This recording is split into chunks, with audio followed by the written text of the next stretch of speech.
Today's programming daily session will be about building a Discord bot.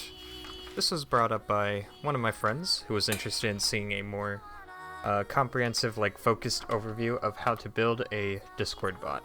It's actually very easy to get started with the Discord bot, and I'm surprised that they made it so easy. I'll explain the process as concisely as I can. I only have one Discord bot, so I don't do this very often. I don't have a need for a Discord bot, really. But who knows, in the future I might be building another one. It looks like my Project Diva stuff has been coming along, so it's likely I will be doing that in the future. But anyways, let's get started. The first thing you're going to want to do is go to what's called the Discord Developer Portal. The first time you come here, you're going to have to... You're not going to have any applications. But once you log in, you're going to have access to this panel here. You can see my Bandori bot is already there. But you want to go up here and hit New Application. You're going to give it a name. In this case, I'm going to call it the Project Diva bot. You can name it whatever you want. Then you're presented with this, which is kind of like it's generated, information. It's like making a new account before a bot, right? I'm just gonna choose the, do I have the icon for this? I don't know if I even do.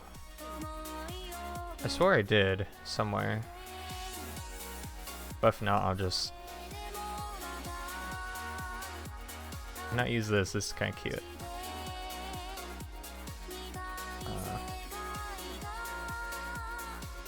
Anyways, once you have your bot set up, the only thing you really need right now is your token.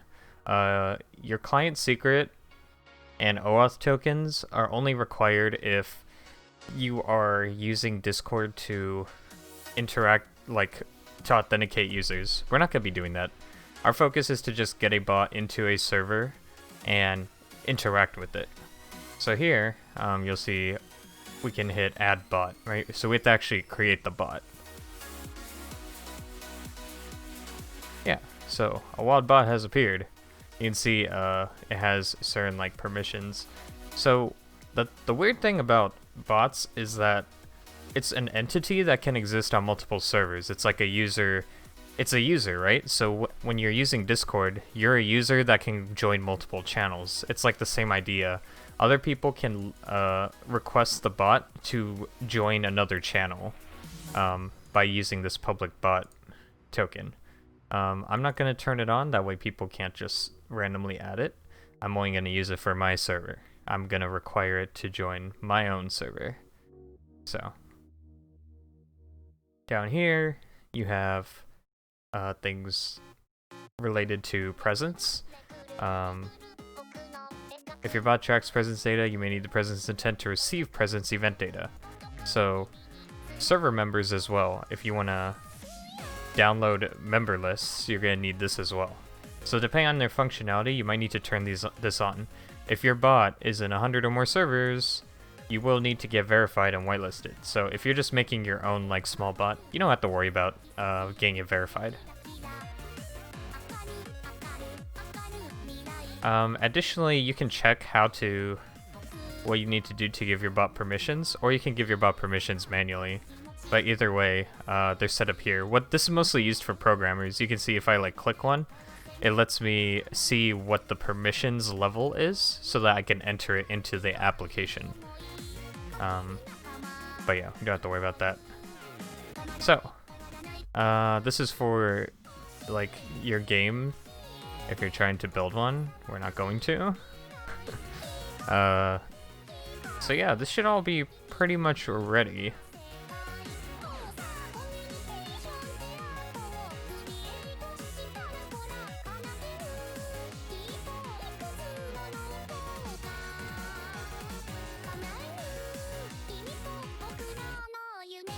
So at this point, I think we have to actually invite our bot to the server.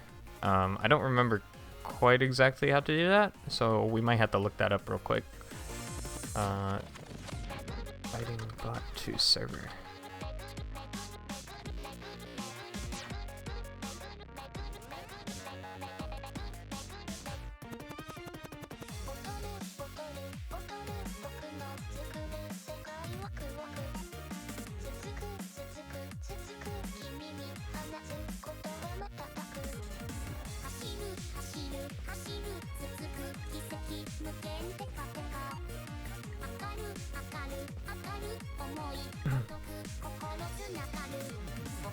Copy and paste the URL into your browser, choose the server, and click authorize. Oh, okay, so we have to generate an OAuth token for it. So I guess this was required. Bot.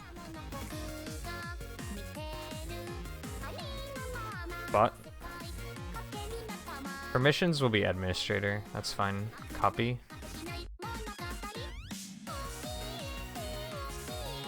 Let's see.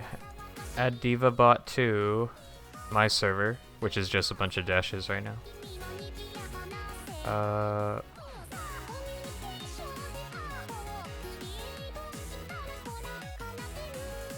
Yeah, that's fine.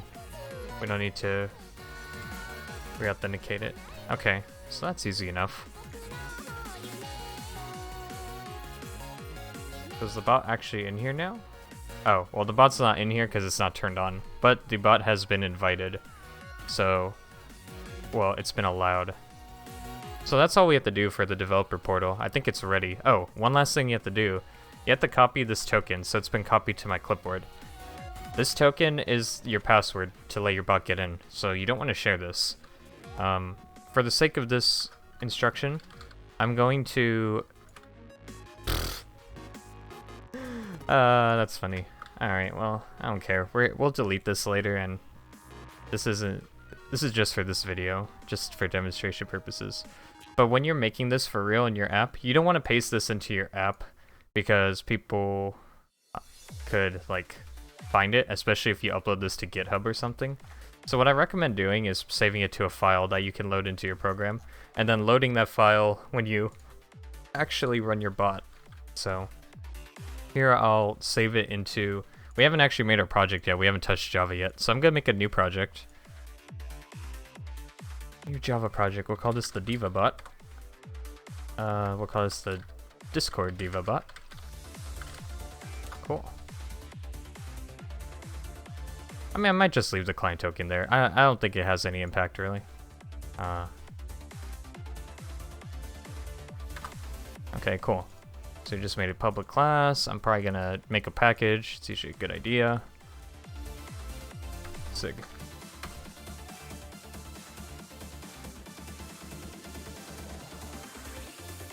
Alright, that's fine. Alright, so we have our project. Now, I'm gonna save this client token file where my project is gonna be. It's gonna be in here, I would imagine.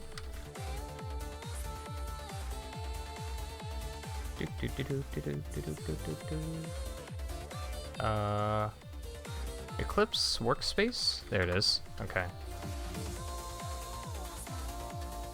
I'll save it in here. Call it client token.txt. So when you're actually creating your app to be secure, you want to provide this file with the token inside of it. That way it reads that instead of it being embedded in your application, which if somebody gets a hold of your application, they could dissect that and get access to your token. And you don't want people freely adding your bot. That's kind of weird, I think. In any case, once you have your Diva bot set up, start with your entry point, which is main. And the first thing you want to do is read in your token. I have a utility function that reads files, and I'm going to be posting this repository to GitHub, so if you need my utils, if you didn't download my utils from like my Tetris example, then you can get them in this as well. It'll be in the repo. I use my utils all the time, so you're going to see me constantly pulling these things up. The thing I'm going to use is called read from file. It returns an array containing all the lines of a file. Very simple and easy to use. So file contents equals file utils read from file. And as a developer, you're probably going to make a bunch of util functions of your own that you're going to find useful, and you're just going to be using them a ton in the future as well. So highly recommended that you grab my util functions and you add it onto your own in the future. It's very, very handy. I've used it in plenty of applications by now. That's why I bring those with me everywhere. Honestly, I should make a jar file with them instead, but I'm kind of lazy, so we just drag in packages when we need them. It does make it so I can't update all of them at once, so that's something to keep in mind. If you make a jar file, with all of your util functions, you can update the jar file, and every project you have will be impacted by that. So that's like big brain plays that we don't do, because we're not big brained. Anyways, our client token.txt is there, so client token.txt is what we're gonna read from. And once we get that, we're gonna just output what the first line is. Hopefully it gives us the right data. Now by default, when you run a program, it's gonna run inside the root directory, so I believe it's gonna run it there, but we'll try it. So I'm just gonna do run as Java app, divabot, or not divabot, there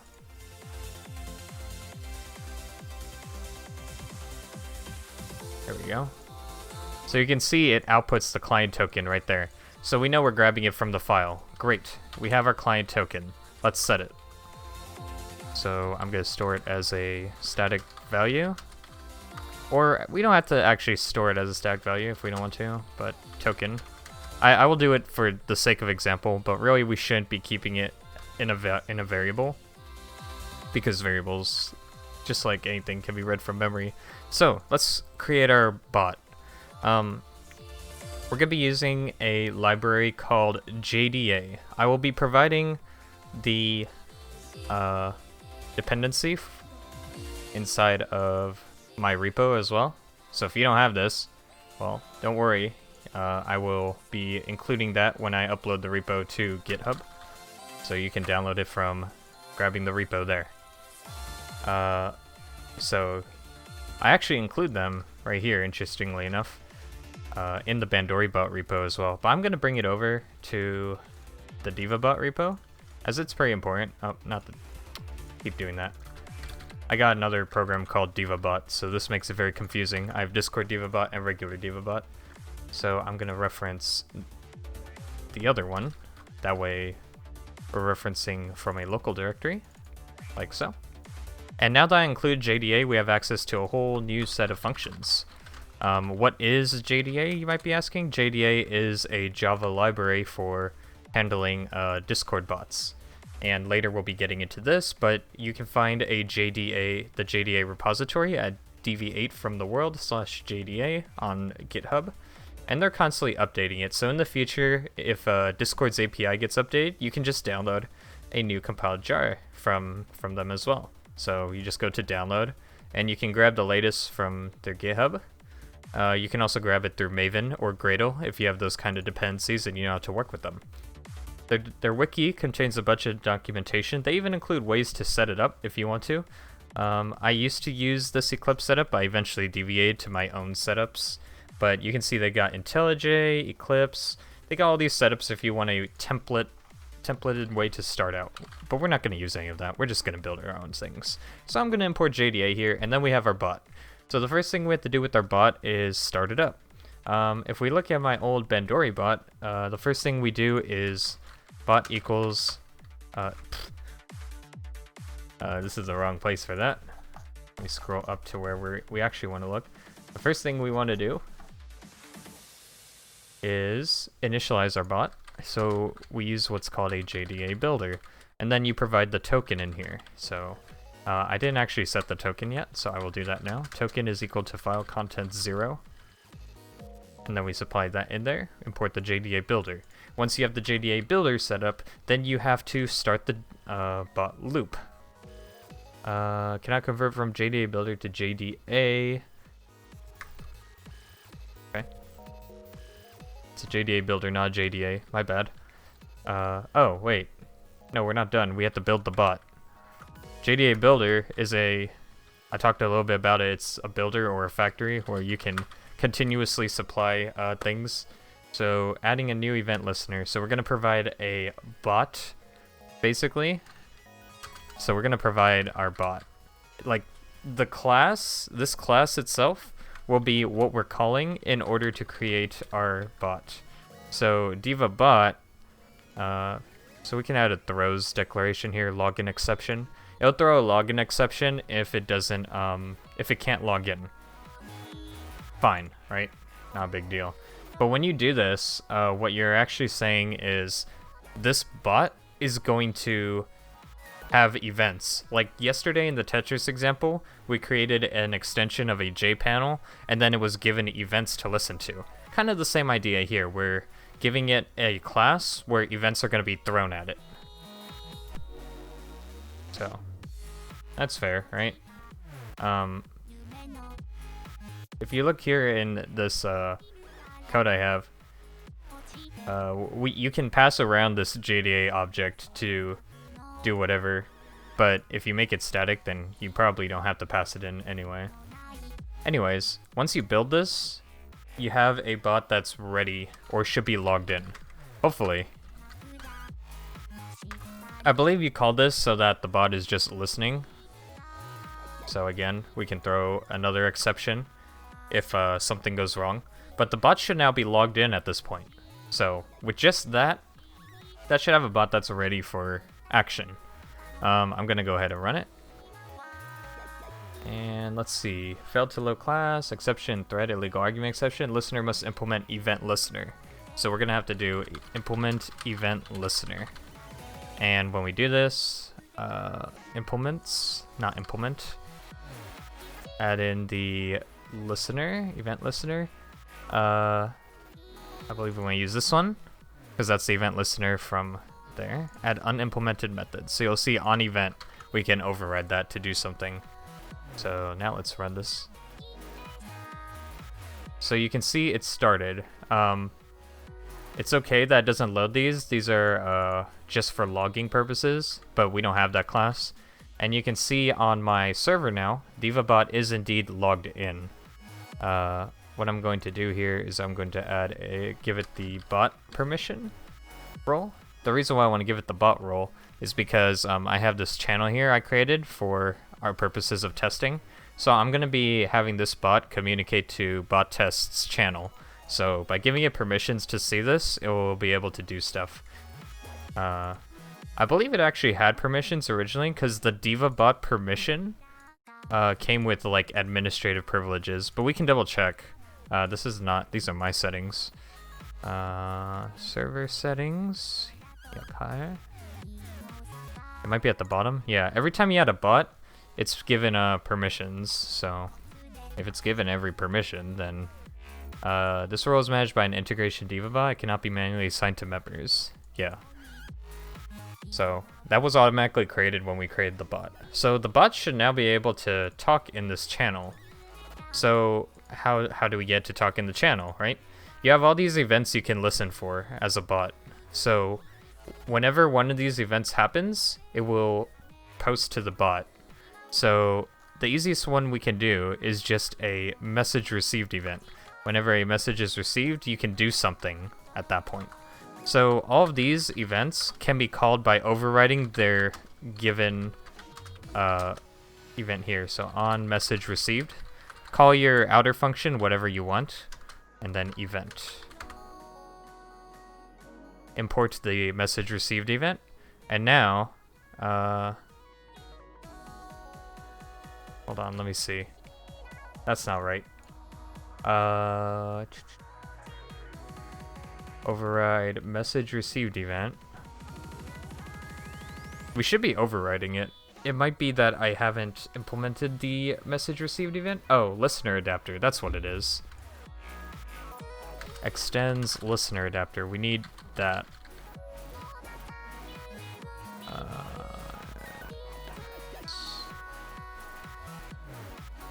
I guess we don't have to implement event listener then, because it's going to include it in there.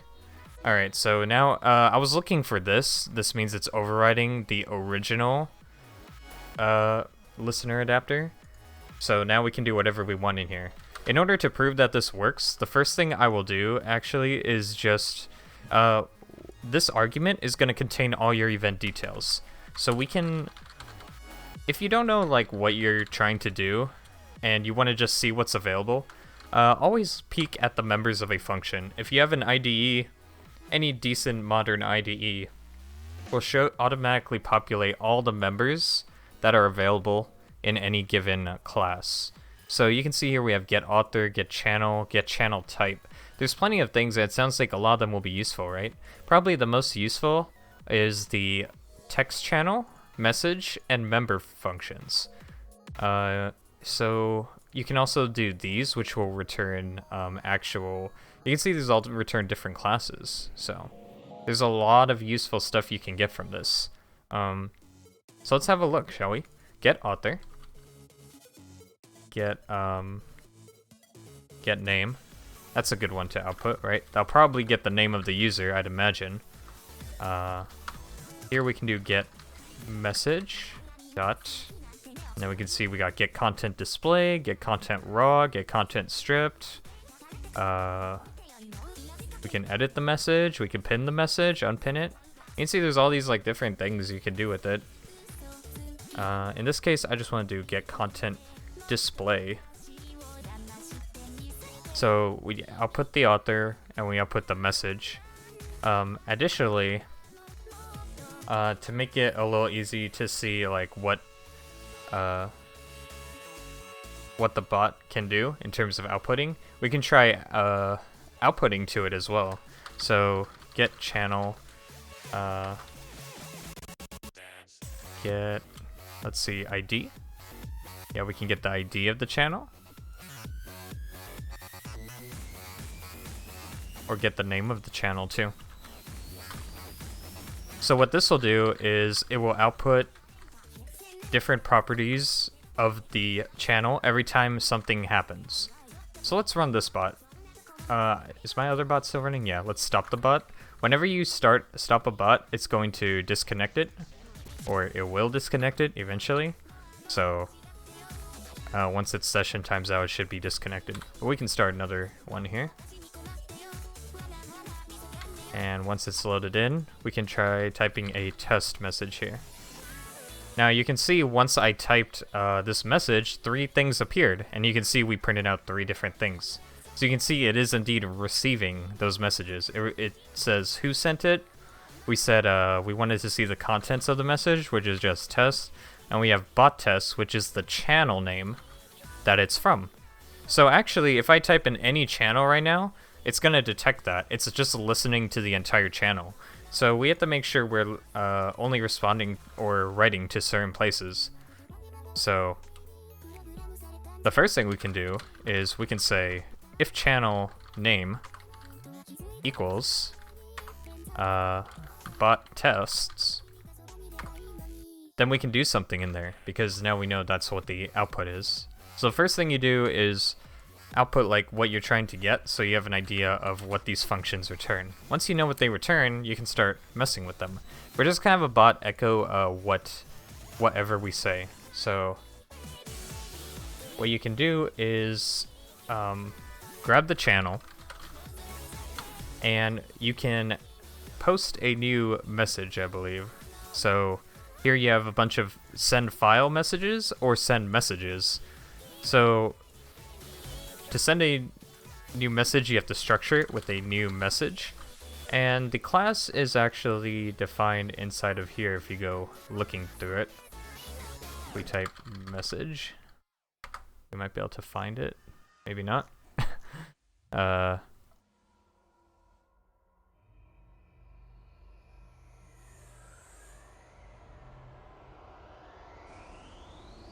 Send message. It's literally just a string. Let me see. So we can send just a formatted string. We can send the typing action. That's funny. Like the bot is typing. That's kind of interesting. We might play around with that. Or I guess you can send a message object, which I assume is formatted in such a way.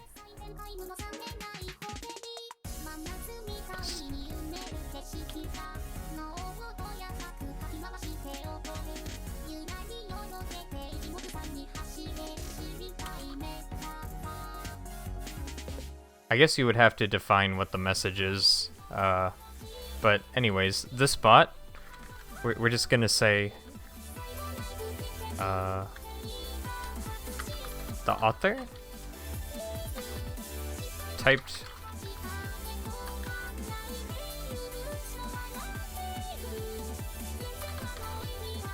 oops.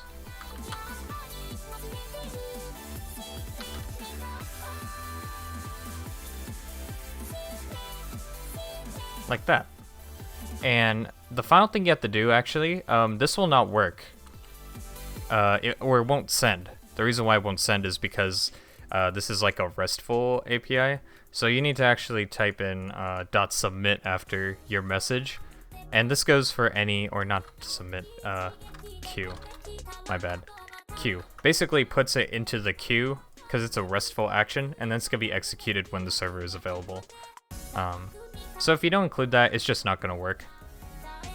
That's just how it is. Whenever you're sending anything, always queue it to the RESTful API. And that's pretty much it. This will create an echo bot. So make sure we stop our previous bot. Start it again. Now I'm going to type test again. So you can see it echoed itself as well. Now this is something you have to be careful of, is that the bot will constantly receive messages. So it can even receive its own messages. And this is something I experienced the first time I did it too. I'm like, wait, it's going to receive its own messages and then it's going to send its own self. So in order to fix that, obviously you need to make sure you're not sending messages if you're yourself, right? So we need to first find out what the Discord bot's ID is. I don't think it shows here.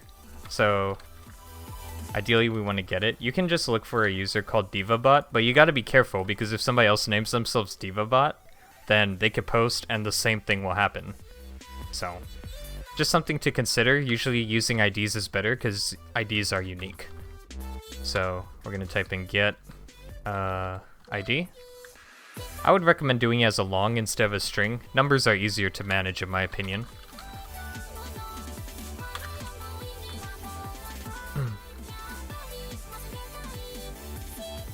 Okay, so we're gonna output whatever the author is whenever a message is sent, so we can find out what the bot's ID is. So start the bot again.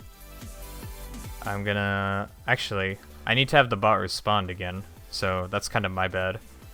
One thing we can do though is when the bot is loaded, it can grab messages that are in a channel, I believe. Let's see.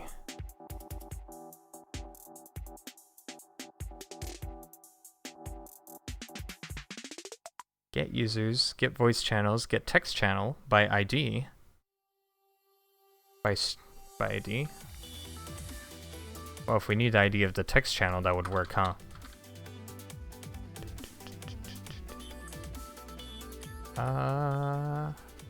Get text channels by name. Ignore case, sure. Because we know we're looking at bot tests. So it's going to return a list of text channels.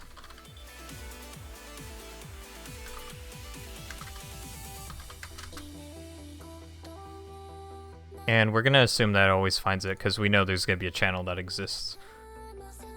So since we know it exists, we're going to type channels get 0 dot get. So you can see we can get a history or get messages, or we can get members, I guess, too. That might work. But we can get messages. I guess we want to get history. That might be the best.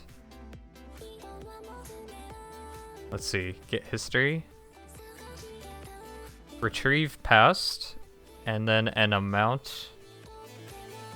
Let's try 5 messages. So this will return a REST action containing a list of messages.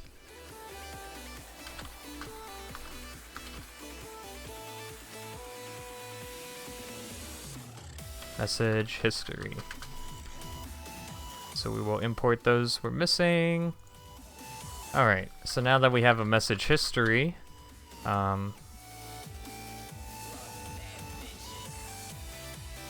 guess we want to queue it, huh?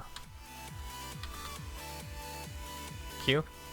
That way it runs.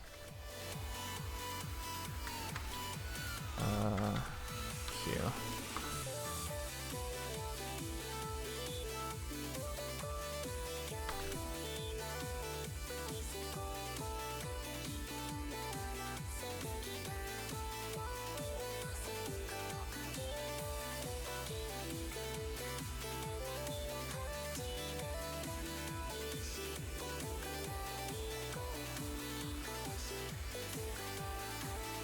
There should be a way to like get it afterward.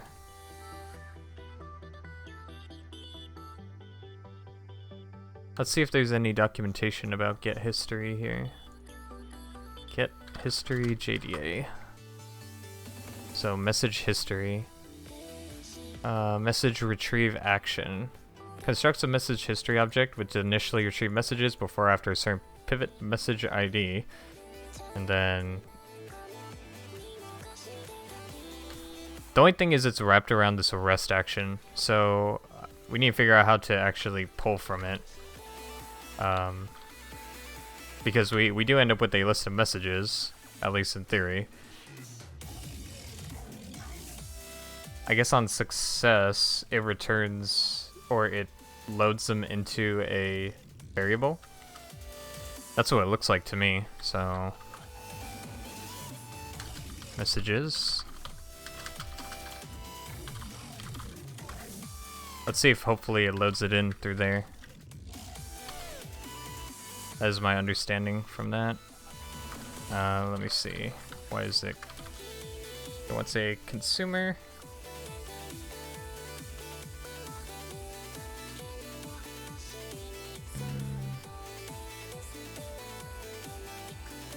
Yeah, I guess that wouldn't work, huh?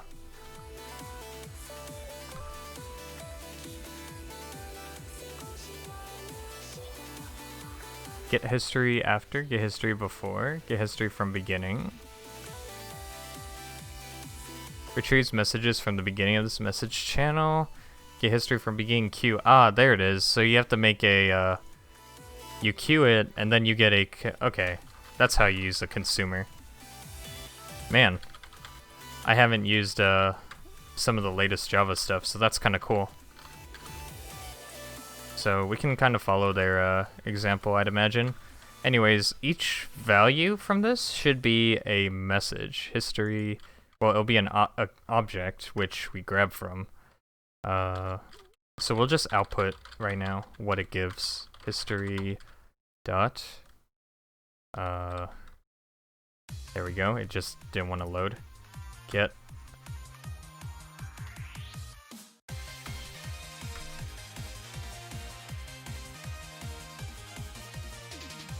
It's just gonna be a list of messages? I guess we can just output all of them then?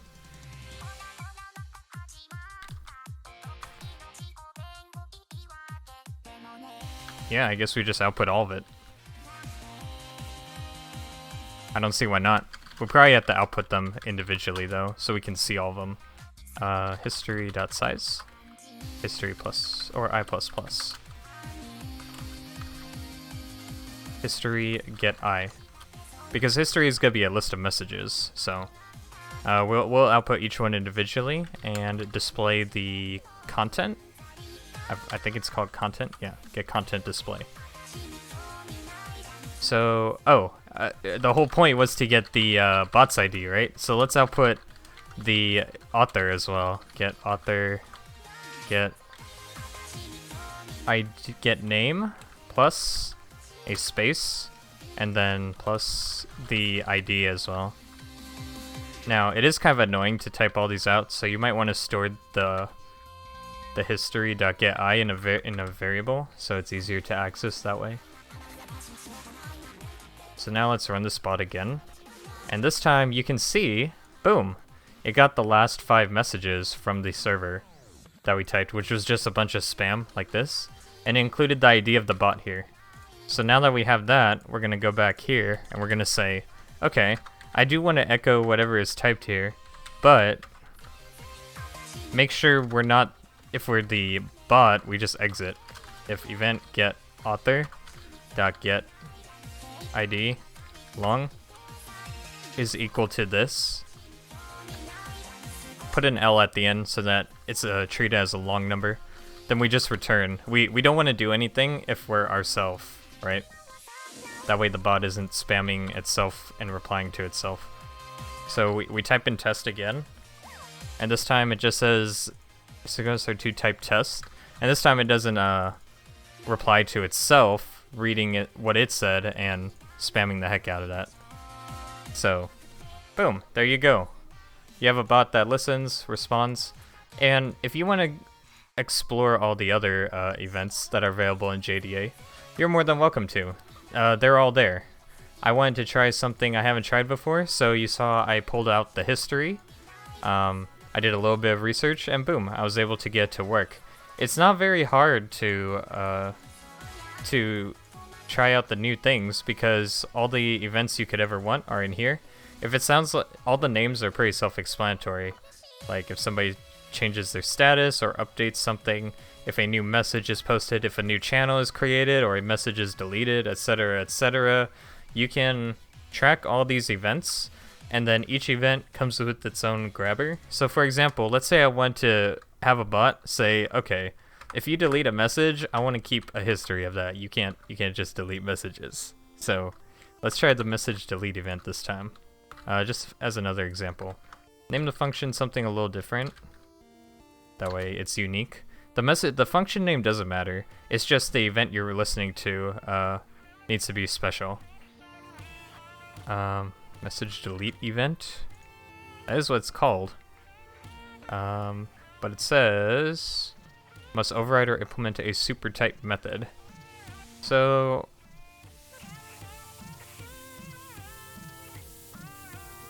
I'm not entirely sure why the listener adapter doesn't have all the events inside of it. Like, it kinda should. If I just scroll through this, I'd imagine there is a... Let me see. I would imagine there would be a message delete event here. Message delete.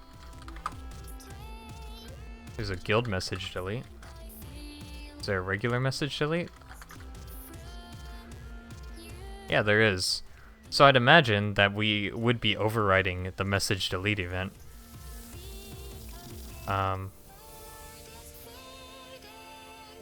Deleted? Ah, it's called message, wait. Message delete event, okay. I imported that.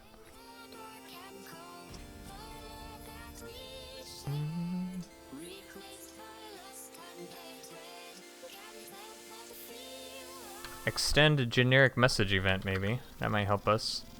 Well, honestly, we can't extend more than one class, though. That's the thing. So, whatever the listener adapter has, which should include message delete event, should be available to us. That's kind of weird, actually. I'd imagine that we wouldn't have a problem with listening to these events. Let's see if there's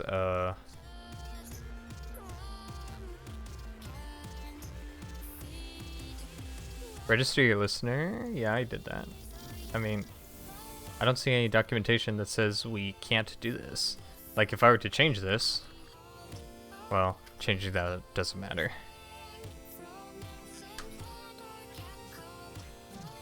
We need to override it.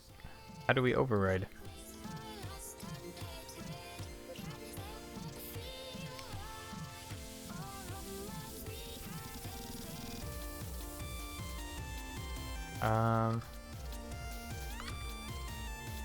Let's Google it.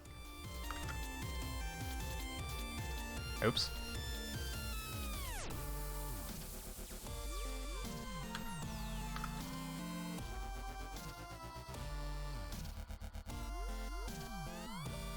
Let's specifically look for JDA.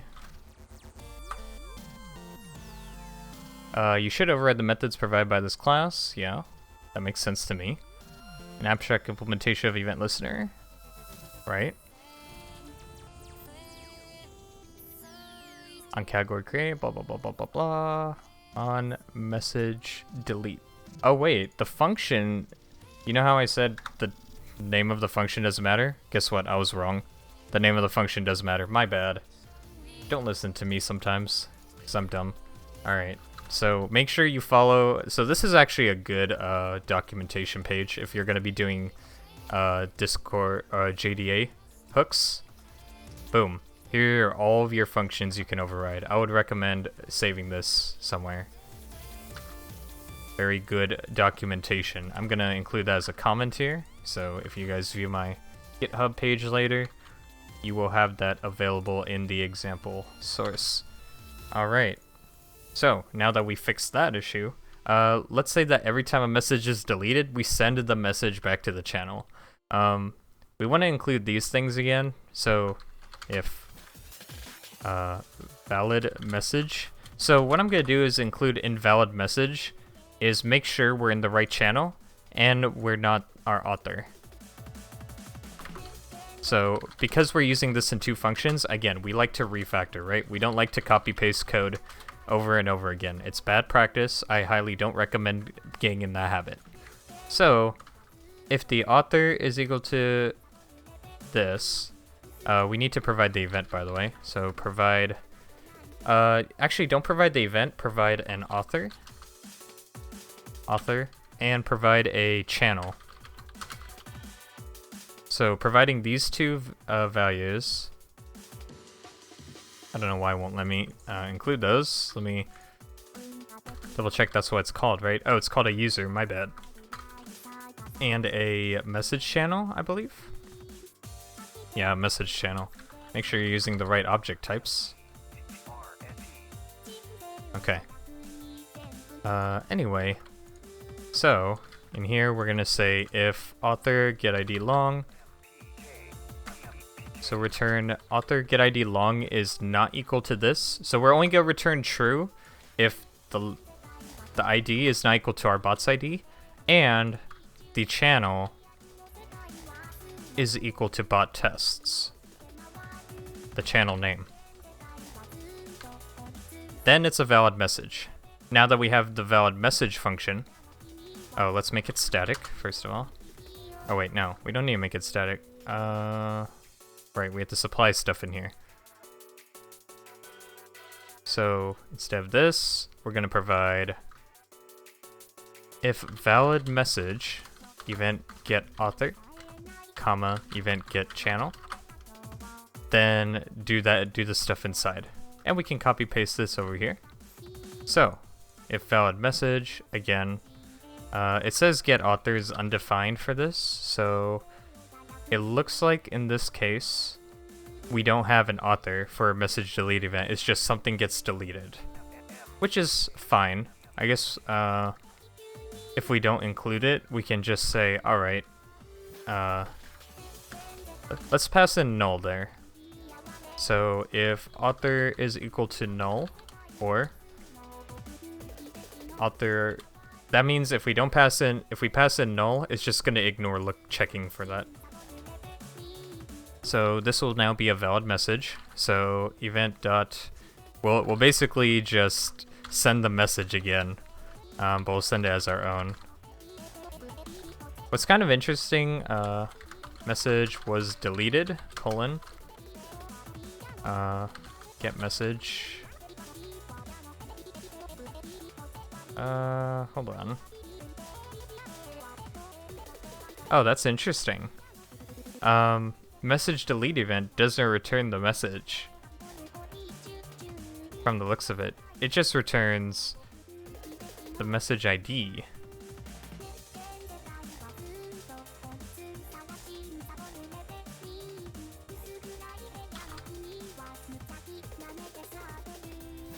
That's very interesting.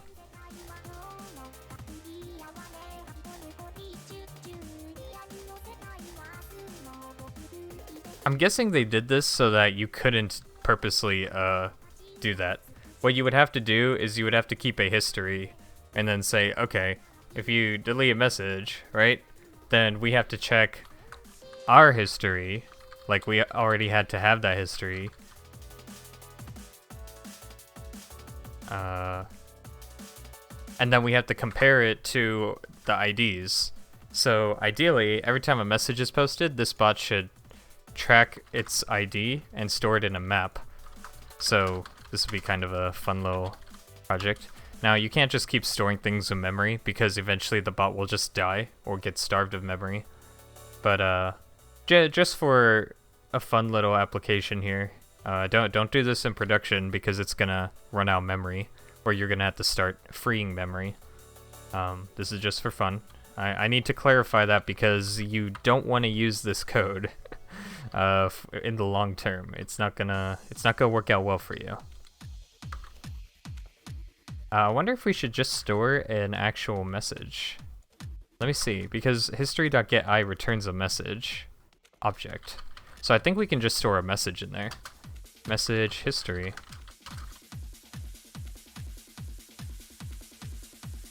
To include deleted messages. We don't need to include that twice, that's just redundant. Import the hash map. And so every time a message is received or posted in the channel, we're going to do message history.put. And we're going to put the message's ID. Get message ID long. Comma, and then the message itself.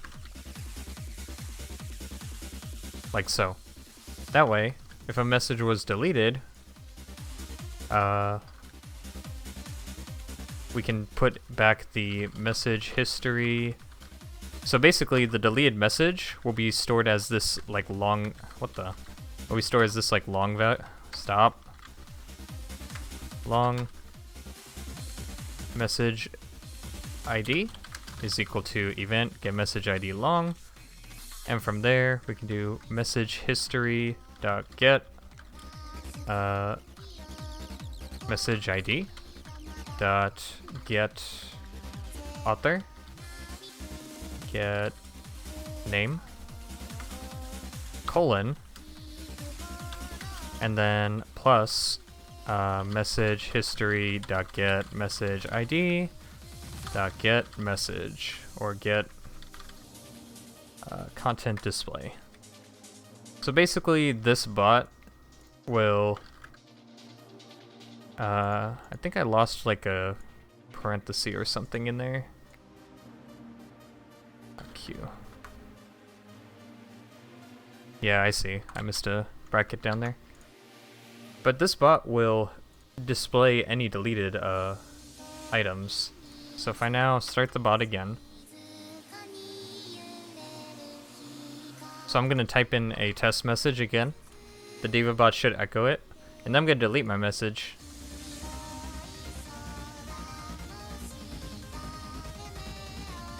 So you can see there, now I deleted a message and it said message was deleted. And the message I typed was indeed deleted. So yeah, it's a bot that can keep track of deleted messages. Now, again, let me explain in more detail why you shouldn't do this in production. You're storing every message inside of a hash map. If you really want to do long-term storage, you either need to put it in a database or you need to put it in a file. Because eventually what's going to happen is when there's enough messages, your bot is going to run out of memory, and then the app is just going to die because there's too much memory. I think most of the time Java apps only deploy like 2 gigs max of memory, or 512 megs, I forget. But you would have to purposely extend that, and then eventually you'll still run out of memory. So you need to eventually purge it and like store it in flat files or something, and then make functions that read those files, and then looks for that later. So you can't use this in production, it's going to eventually crash, but this just is a proof of concept. Like you can take a different function, grab its event, and grab what you need to do to get the functionality you need. Again, I would recommend reading more in depth on the documentation if you're interested. This is a very helpful place to see what the listener adapter provides in terms of events. And yeah, happy coding. Hope you guys enjoyed today's session. It was kind of short, but it was strictly talking about the Discord bot. I'll be posting this on my GitHub repository and linking it in the video description as well. Hope you guys learned something today. Thanks for watching.